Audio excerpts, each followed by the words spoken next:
Selamat berjumpa kembali para warga Pukaters Indonesia. Pada saat ini saya akan membawa renungan dengan tema iman dan perubahan. Renungan ini bertitik tolak dari sabda Tuhan yang kita dengarkan pada Minggu Prapaskah yang kedua, di mana dalam Minggu Prapaskah yang kedua ini kita merenungkan Yesus mengalami transfigurasi di atas Gunung Tabor. Pada saat itu Yesus memanggil 3 muridnya yang terkasih, yakni Petrus, Yakobus, dan Yohanes. Ketika mereka sedang berada di atas gunung, maka setelah Yesus berdoa, wajahnya berubah dan pakaiannya putih berkilau-kilauan. Ketiga murid itu melihat peristiwa itu. Yesus berubah rupa, makanya disebut sebagai transfigurasi. Pengalaman itu membahagiakan bagi para murid itu. Setelah mereka melihat Yesus berubah wajah dan pakaiannya putih berkilau-kilauan, maka mereka melihat ada dua orang nabi yang besar dalam perjanjian lama, yaitu Musa dan Elia, sedang bercakap-cakap dengan Yesus. Dan sesudah itu turunlah awan, menaungi mereka, dan dari dalam awan itu terdengarlah suara, "Inilah anakku yang kupilih, dengarkanlah dia." Yesus lalu berdoa dan kemudian berada sendiri lagi. Pengalaman ini adalah sebuah pengalaman membahagiakan bagi para murid yang terkasih itu. Mereka tidak melupakan pengalaman itu. Maka mereka mengatakan, "Betapa bahagianya aku berada di tempat ini." Yang dikatakan oleh Petrus. Maka Petrus menyampaikan kepada Yesus, "Bolehkah untuk mendirikan 3 tenda? 1 tenda untuk Yesus, 1 tenda untuk Musa, 1 tenda untuk Elia." Tetapi Yesus tidak mengizinkan mereka. Mereka harus turun kembali dari atas bukit untuk masuk dalam realitas kehidupan sehari-hari.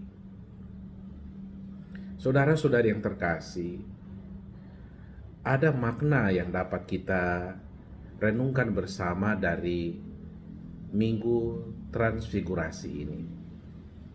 Tentu bagi Yesus, apa yang terjadi di atas Gunung Tabor tak lain adalah suatu pernyataan kepada para murid bahwa Yesus bukanlah guru yang biasa, tetapi dia adalah anak Allah. Dia adalah jalan, kebenaran, dan hidup. Dan Yesus yang akan mengalami penderitaan, yang akan mengalami kesengsaraan, yang akan mati di kayu salib, dia akan bangkit.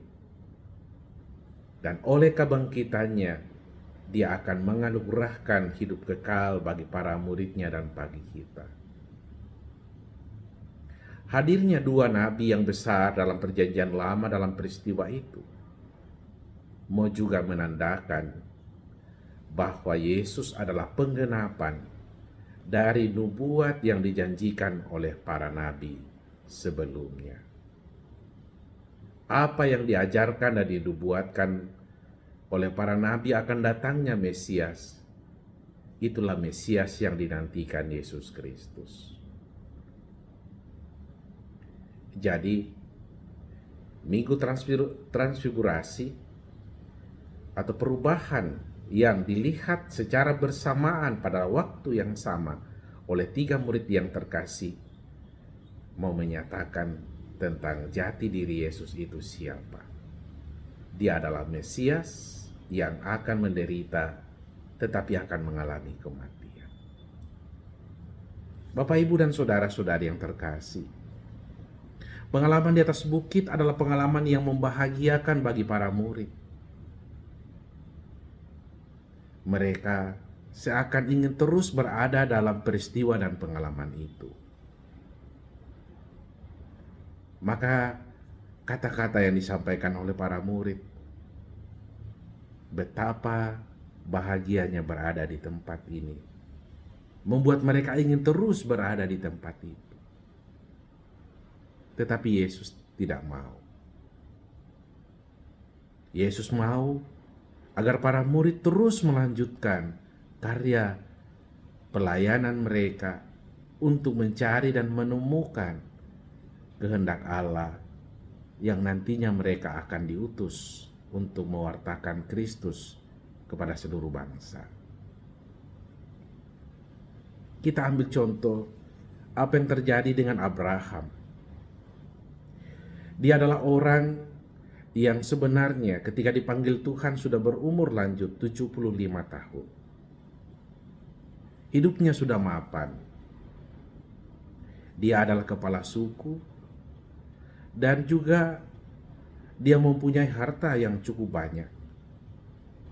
Dia mempunyai daerah dan tanah yang luas. Dia mempunyai begitu banyak domba dan sapi.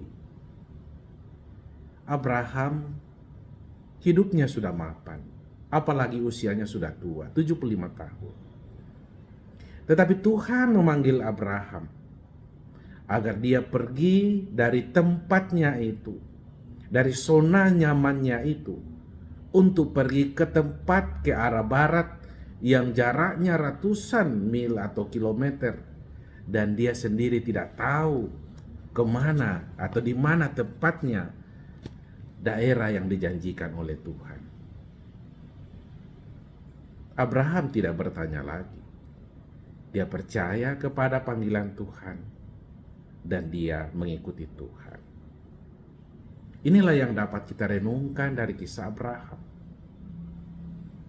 Dia rela meninggalkan zona nyamannya dan pergi ke tempat di mana Tuhan tunjukkan kepadanya. Iman dan perubahan. Sejarah manusia menunjukkan kepada kita bahwa manusia selalu mencari apa yang penting dan bermakna dalam hidupnya. Dan saudara-saudari yang terkasih, ketika manusia mencoba mencari apa yang penting dan bermakna dalam hidupnya, manusia tidak boleh berhenti pada suatu titik, pada suatu zona tertentu saja.